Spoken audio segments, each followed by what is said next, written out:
Imran dose کو آئین اور قانون سے کوئی سروکار ہے، نہ عدالتی حکم کا احترام، نہ اداروں کی تکریم ہے اور نہ ہی تابناک سیاسی روایات کا پاس۔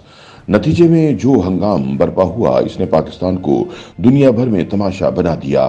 عمران خان اور پی ٹی آئی کو تراشنے والے سوچتے تو ہوں گے کہ 75 سال سیاستدانوں کے ساتھ مخاصمت میں گزار دیے۔ اس طویل دورانیے میں قید و بند کا سامنا کرنے والے باوقار لوگ تھے، لیکن اب کی بار یہ کس قبیل کے لوگوں سے واسطہ پڑا جو وقار اور وزاداری کے معنی بھی نہیں جانتے۔ ٹکر تو دور کی بات ہے۔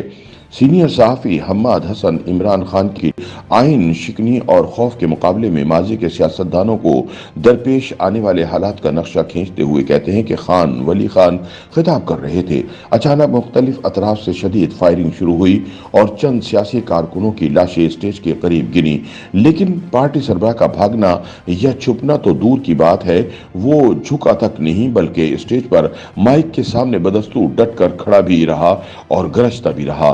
کسی نے لپک کر اپنے لیڈر کو بچانے اور محفوظ جگہ پر منتقل کرنے کی کوشش کی تو اس کا ہاتھ جھٹک کر گرجدار لہجے میں کہا، میرے کارکنوں کی لاشیں گر رہی ہیں اور تم مجھے بھاگنے کا کہہ رہے ہو۔ یہی وہ مناظر تھے جسے لیاقت باغ فائرنگ کیس کے نام سے جانا جاتا ہے۔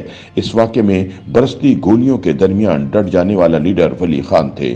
ایک اور منظر سامنے ہے۔ آدھی رات کو فوجی دستہ وزیر اعظم ہاؤس میں داخل ہوا اور منتخب وزیر اعظم پر بندوقیں تان لیں۔ وزیر اعظم فون کی طرف لپکے اور فوجی سربراہ سے گرج کر کہا، جنرل یہ کیا ہو رہا ہے؟ مکار جنرل نے جواب دیا، سر اس کے علاوہ کوئی چارہ نہیں تھا۔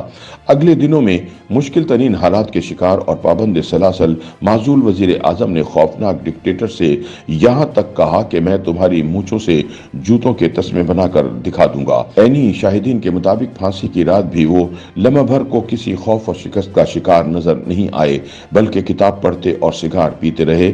یہ منتخب وزیر اعظم ذوالفقار علی بھٹو تھے اور ان کے مد مقابل فوجی ڈکٹیٹر ضیاء الحق کی تاریخ ہے۔ حماد حسن مزید لکھتے ہیں کہ فوجی مارشاء اللہ اپنے عروج پر تھا اور ضیاء الحق کا قہر برس رہا تھا۔ پارٹی سربراہ کا عدالتی قتل کیا جا چکا تھا۔ پیپلز پارٹی کے کارکنوں کو چوکوں اور چوراہوں پر ٹکٹیکیوں پر باندھا گیا اور ان پر کوڑے برسائے گئے۔ کئی سو کارکن جیلوں میں ڈال دیے گئے۔ نصرت بھٹو سمیت تمام پارٹی لیڈرشپ یا تو گھروں میں نظر بند تھی یا پابند سلاسل کی جا چکی تھی۔ اس دہشت بھرے سناٹے میں بے نظیر بھٹو وطن واپس آئیں تو اپنی ایک سیاسی کارکن کے ساتھ تھیں۔ پولیس نے بے نظیر بھٹو کو واپسی کا حکم دیا، جبکہ ان کے ساتھ آنے والی خاتون کارکن کو گرفتار کرنا چاہا۔ ایسے میں بے نظیر بھٹو ڈٹ گئیں اور کہا کہ پہلے مجھے گرفتار کرو ورنہ میں اپنی کارکن کو اکیلے نہیں چھوڑوں گی۔ بات بڑھتے بڑھتے ہاتھا پائی تک پہنچی، لیکن بے نظیر پیچھے نہیں ہٹیں۔ بالآخر پولیس ہار مان گئی اور بے نظیر بھٹو اپنی ساتھی کارکن کو لے کر روانہ ہو گئیں۔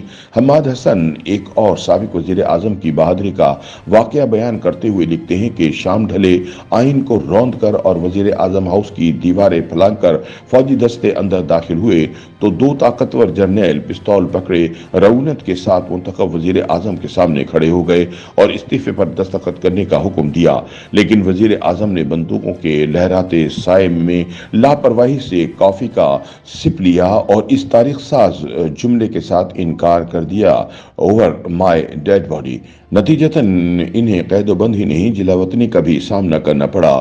اس منتخب وزیر اعظم کا نام میاں نواز شریف تھا اور اس کے مقابل فوجی ڈکٹیٹر پرویز مشرف تھے۔ حماد کہتے ہیں کہ ماضی میں سادہ اتوار قوم پرست بوڑھے باچخاں نے سیاسی بنیادوں پر زندگی کے لگ بھگ 35 برس زندان کی نظر کر دیے، لیکن اپنے سخت جان اور دلیر کارکنوں کو مشکل حالات میں بھی ہمیشہ پرامن رہنے اور قانون کی پاسداری کا سبق پڑھاتے رہے۔